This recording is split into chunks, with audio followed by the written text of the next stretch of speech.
Prossegue amanhã julgamento no Supremo Tribunal Federal sobre o uso do amianto no Brasil. 7 ministros já votaram. E você vai ver também. Peritos investigam causas do naufrágio de barco no Pará que transportava 70 passageiros. Equipes trabalham no resgate de sobreviventes. Luísa Ortega, procuradora-geral da Venezuela, deposta pelo presidente Nicolás Maduro no início do mês, participa de encontro de procuradores do Mercosul em Brasília. Justiça Federal decide que Companhia Energética do Piauí não pode interromper fornecimento de energia para obrigar município a pagar dívida. Superior Tribunal de Justiça decide que criança de 1 ano adotada de forma irregular deve voltar a abrigo para ser adotada por outra pessoa. Essas e outras notícias agora no Jornal da Justiça.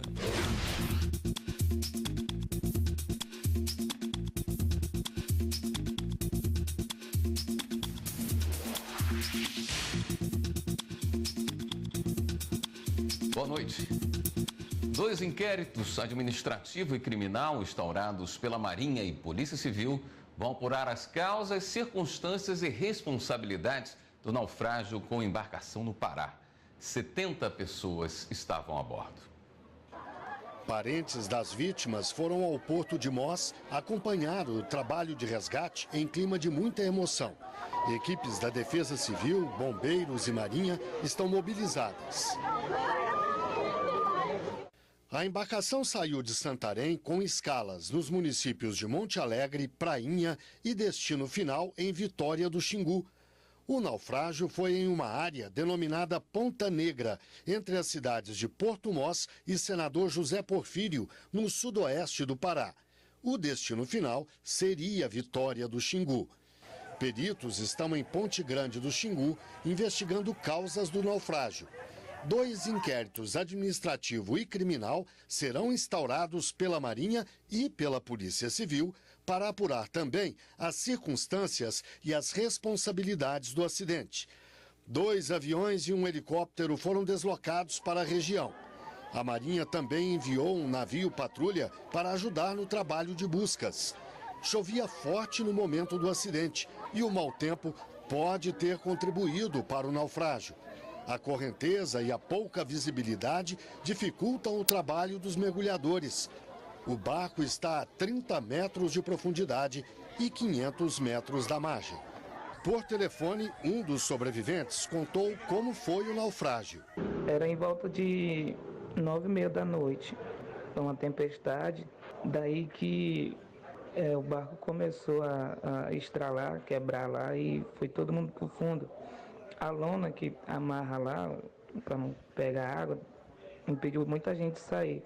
Eu consegui resgatar uma criança com fralda em média de 2 anos, mas só que eu estava sem colete, a criança também.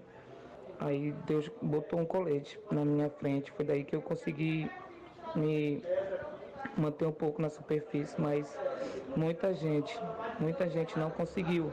A secretária de Saúde de Porto Mós, Richelle Campos, disse como está sendo feito o atendimento dos sobreviventes. Recebemos a notícia por uma das vítimas do acidente que conseguiu nadar até a margem e conseguir ajuda de uma lancha para chegar até o nosso município, porque do local do acidente é 1h30 para chegar a Porto de Mós. E ele chegando aqui, ele conseguiu então avisar e nós mandamos imediatamente ajuda junto com toda a nossa equipe, a prefeitura, todo mundo mobilizado. A nossa ambulância foi a primeira a chegar lá no local do acidente.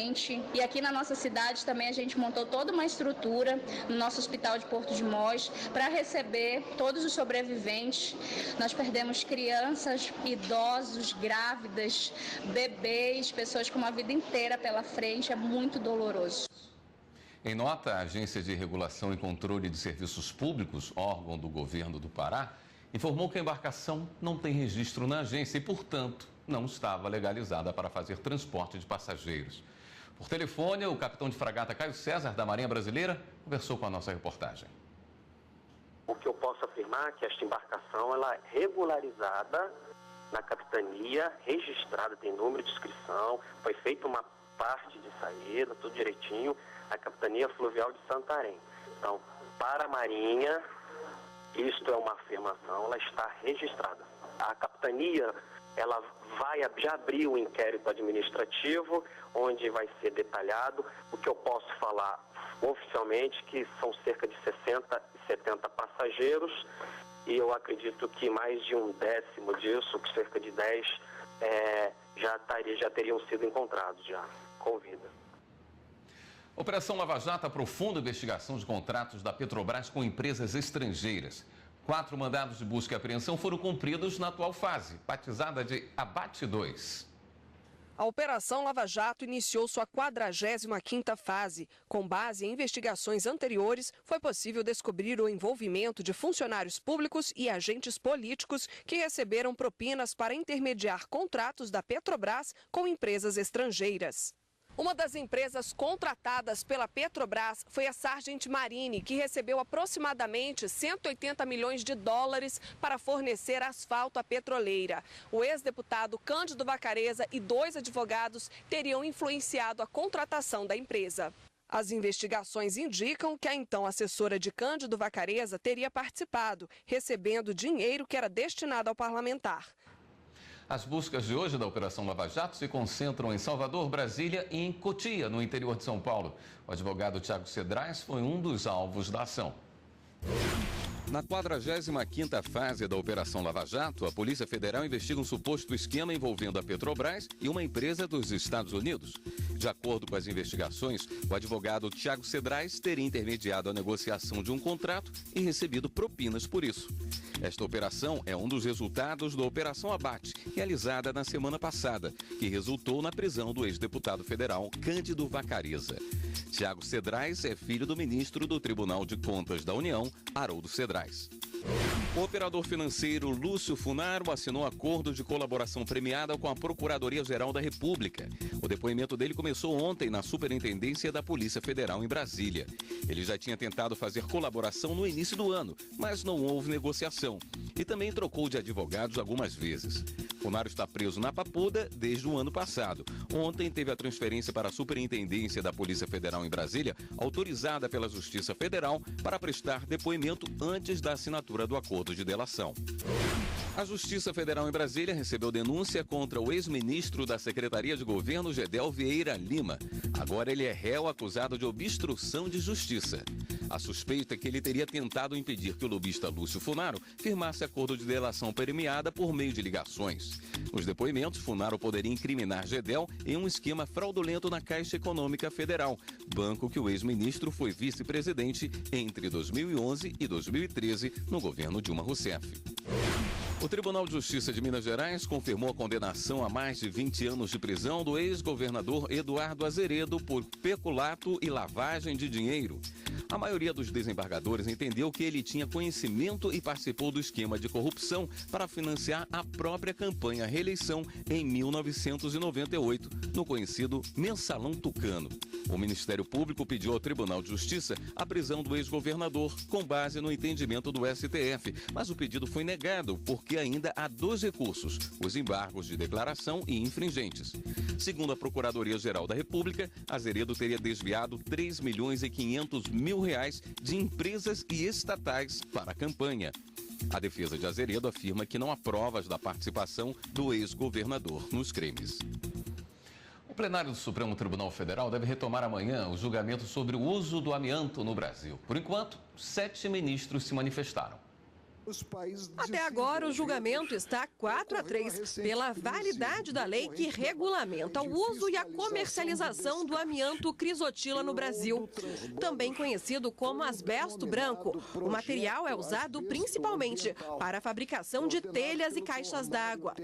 A ação foi proposta por associações de juízes e procuradores que são contrários ao uso da substância.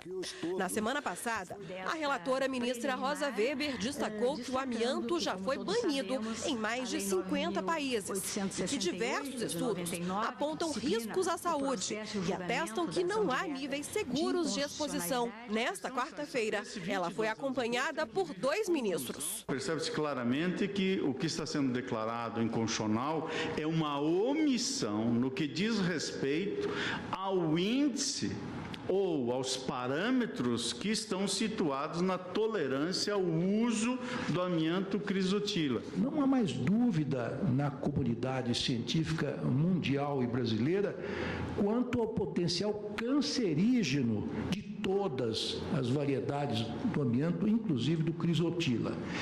Eu queria fazer menção, senhora presidente, eminentes pares, a nota descritiva número 343 da Organização Mundial de Saúde, que foi editada em julho de 2010, portanto, uma data bem posterior à edição desta lei de 1995, ora contestada, onde se consigna que o amianto em todas as variedades, inclusive o crisotila, é altamente cancerígeno. O ministro Alexandre de Moraes abriu a divergência, defendendo o uso controlado do amianto. Não me parece aqui, também devido respeito às posições em contrário, que houve desrespeito ao artigo 225, parágrafo 1º, inciso 5º da Constituição, quando prevê a proteção ao meio ambiente, à saúde, ao meio ambiente, porque a Constituição diz e utiliza como elementar do artigo o verbo controlar.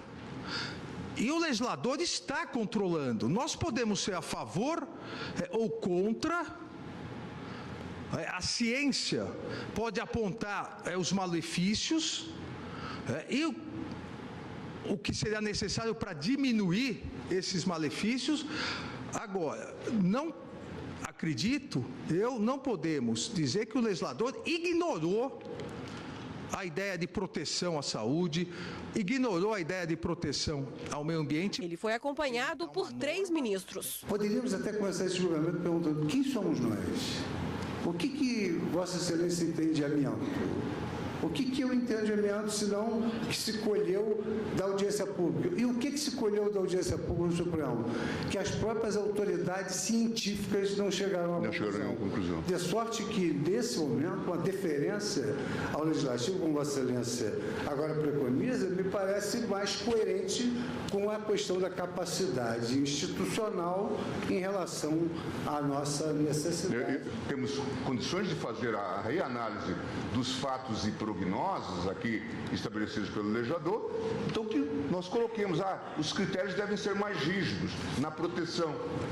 Mas simplesmente dizer, agora já não se deve mais utilizar o produto, me parece que nós assumimos uma enorme responsabilidade que o sistema, salvo o melhor juízo, não nos deferiu. Nós não temos instrumentos. Se o amianto deve ser proibido em virtude dos riscos que gera a coletividade ante o uso indevido, talvez tenhamos de vedar com maior razão as facas afiadas, as armas de fogo, os veículos automotores, ao fim, tudo que, fora do uso normal, é capaz de trazer danos às pessoas. A patogenia associada ao amianto depende de diversos fatores, mas especialmente da intensidade, frequência e duração da inalação das fibras.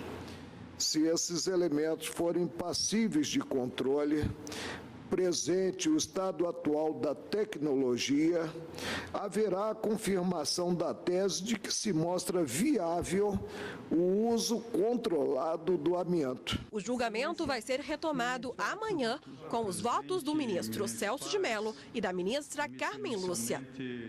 O ministro Alexandre de Moraes, do Supremo Tribunal Federal, negou nesta quarta-feira um pedido da Ordem dos Advogados do Brasil para obrigar o presidente da Câmara dos Deputados, Rodrigo Maia, a analisar o pedido de impeachment do presidente Michel Temer. O ministro justificou que, como ministro do STF, não pode interferir em assuntos internos da Câmara dos Deputados. Você vai ver no próximo bloco do Jornal da Justiça. Justiça Federal decide que Companhia Energética do Piauí não pode interromper fornecimento de energia para obrigar município a pagar dívida. A gente volta já já. A procuradora-geral destituída da Venezuela, Luísa Ortega Dias, participa da 22ª reunião especializada dos Ministérios Públicos em Brasília. No encontro, o Procurador-Geral da República, Rodrigo Janot, manifestou solidariedade à procuradora e defendeu a autonomia dos ministérios públicos. Essa é a 22ª reunião especializada de Ministérios Públicos do Mercosul. Procuradores-gerais da Argentina, Uruguai, Chile, Paraguai e Peru participaram do encontro, que também teve a presença da procuradora destituída da Venezuela, Luiz Ortega Dias. O Procurador-Geral da República, Rodrigo Janot, criticou o fato da procuradora ter sido retirada do cargo pelo governo venezuelano e afirmou que os ministérios públicos precisam ter autonomia. Assistimos a um estupro institucional do Ministério Público venezuelano. Sem independência, o Ministério Público do nosso vizinho ao norte não tem mais condições de defender os direitos fundamentais das vítimas e acusados, nem de conduzir com objetividade investigações criminais ou de atuar em juízo com isenção. Nossos ministérios públicos passaram a não reconhecer a autoridade de uma instituição dirigida por pessoas designadas ilegal e arbitrariamente por uma Assembleia Nacional Constituinte ilegítima, ela mesma escolhida num processo eleitoral recheado de suspeitas de fraudes. A procuradora destituída agradeceu e disse que as palavras de apoio dão mais força para seguir lutando pela justiça na Venezuela. Ortega afirmou que foi retirada do cargo por ter provas de corrupção envolvendo o alto escalão do governo venezuelano. O que está ocorrendo em Venezuela pode permear a toda a região. E o mais grave de esto é que está relacionado com o tema da corrupção, porque todo o que está ocorrendo comigo es por una serie de denuncias que viene haciendo, pero especialmente por el ataque a la corrupción que tenemos en Venezuela. A Companhia Energética do Piauí não pode interromper fornecimento de energia para obrigar o município a pagar dívida. Foi o que decidiu o Tribunal Regional Federal da Primeira Região, em Brasília. A 5ª turma do TRF da Primeira Região analisou uma apelação da Companhia Energética do Piauí que defendia a legalidade da suspensão do fornecimento de energia elétrica do município de Teresina por falta de pagamento. Já em primeira instância, a Justiça impediu qualquer ato que tentasse interromper o serviço. Aqui no Tribunal Regional Federal, o colegiado considerou ilegítima a suspensão, até porque a dívida está sendo discutida. E há, inclusive, um questionamento sobre possível pagamento feito com valor superior ao que deveria ser pago. A 5ª turma também ressaltou que o corte da energia traria prejuízos à coletividade. O Tribunal de Justiça do Rio Grande do Sul condena a construtora por soterramento de um estudante em Porto Alegre. A estrutura do prédio estava sendo demolida e a marquise desabou. Os pais da jovem entraram com ação de reparação por danos materiais e morais contra a construtora Terra Vino Limitada e o município de Porto Alegre. Eles também pediram pensão vitalícia pela morte da filha, que caminhava pela calçada e foi atingida pela marquise em demolição. A acusação alegou que a estrutura desabou por causa da desestruturação do edifício. A defesa do município contestou, alegando que agiu dentro das exigências do Código de Edificações de Porto Alegre e que também não houve falha na prestação do serviço de licenciamento e fiscalização. Já a construtora disse que não teve culpa e que a responsabilidade seria do município, que havia negado o pedido da engenheira responsável para que a fiscalização aumentasse o recuo do tapume que fazia a proteção dos pedestres. Em primeiro grau, a construtora foi condenada a pagar indenização aos pais da vítima, tendo sido afastada a responsabilidade do município. No recurso, os desembargadores mantiveram a condenação da construtora, argumentando que o Código de Edificações imputa a responsabilidade técnica pela segurança urbana a quem executa o serviço de demolição. Os desembargadores também mantiveram a decisão de primeiro grau, que não concedeu a pensão vitalícia aos pais, apenas a indenização. Você vai ver no próximo bloco do Jornal da Justiça. Superior Tribunal de Justiça decide que criança de 1 ano adotada de forma irregular deve voltar a abrigo para ser adotada por outra pessoa. Voltamos já já. Superior Tribunal de Justiça analisa caso de adoção irregular e determina que bebê de 1 ano de idade seja recolhida em abrigo. A medida foi tomada para preservar o interesse da criança. Os ministros da 4ª turma levaram em conta a idade da criança, o pouco tempo de convívio com os adotantes irregulares e as suspeitas de tráfico de menores apontadas pelo Ministério Público Estadual. O relator do processo, o ministro Marco Buzzi, informou que a situação é especial e exige uma solução que não incentive a adoção à brasileira. Os adotantes recorreram à justiça, alegando que o menor não sofria maus tratos e que já teriam criado vínculo com a família, apesar da adoção ilegal. A Justiça de Primeira Instância não aceitou o pedido e determinou o recolhimento da criança a um abrigo para que fosse iniciado o processo legal de adoção com os interessados inscritos no Cadastro Nacional de Adoção. O Ministério Público entrou com uma ação de destituição do poder familiar contra os adotantes e a mãe biológica. Para o ministro relator Marco Buzzi, a atitude dos adotantes também confirma a ilegalidade na forma como foi feita a transferência da guarda do menor. O ministro ressaltou ainda que a pouca idade da criança e o fato de os elos de convivência não estarem consolidados inviabilizam a flexibilidade das regras legais para permitir a adoção irregular em nome da prioridade dos interesses do menor.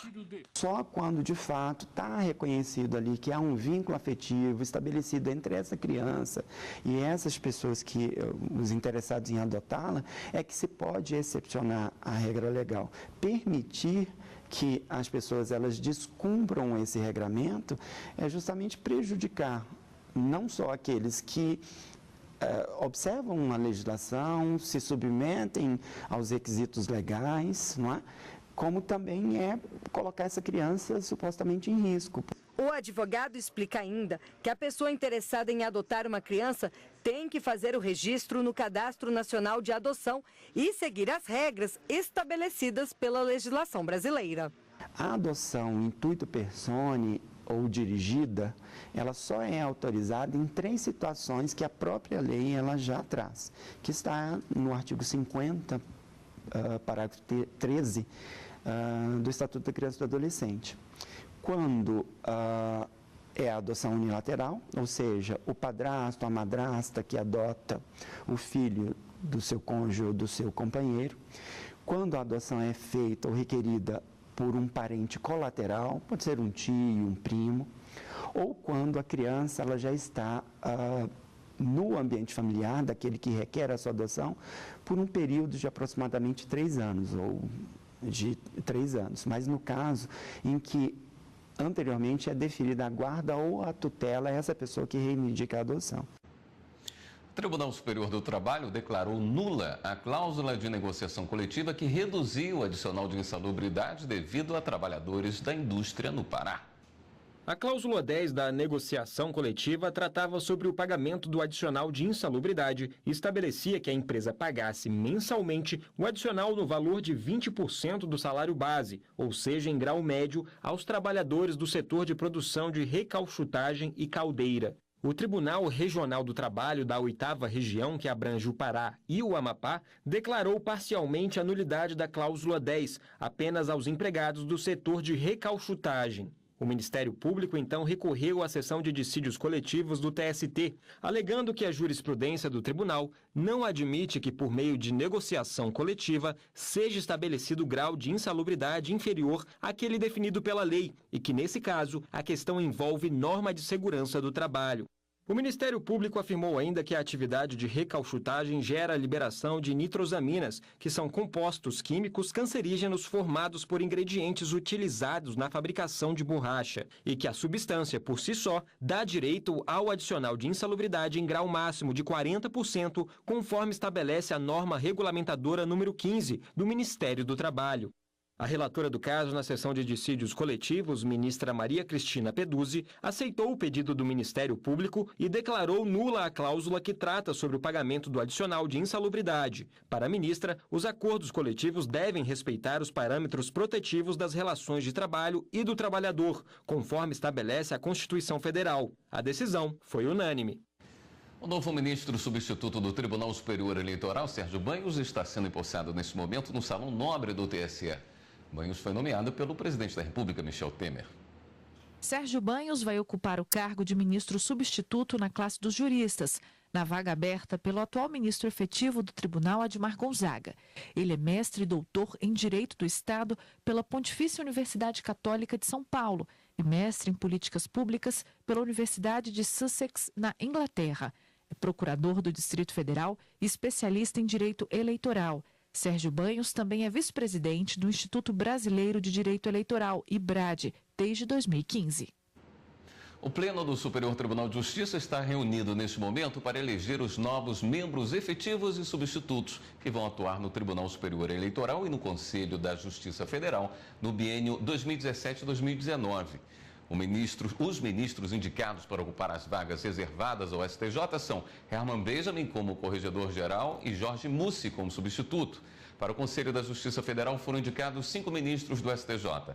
Mauro Campbell para a Corregedoria-Geral, Benedito Gonçalves, membro efetivo, Paulo de Tarso Sanseverino e Isabel Galotti para suplentes. O Jornal da Justiça fica por aqui. Outras notícias do Judiciário você acompanha amanhã, 13h, no Jornal da Justiça, primeira edição. Uma boa noite para você e continue aqui na TV Justiça.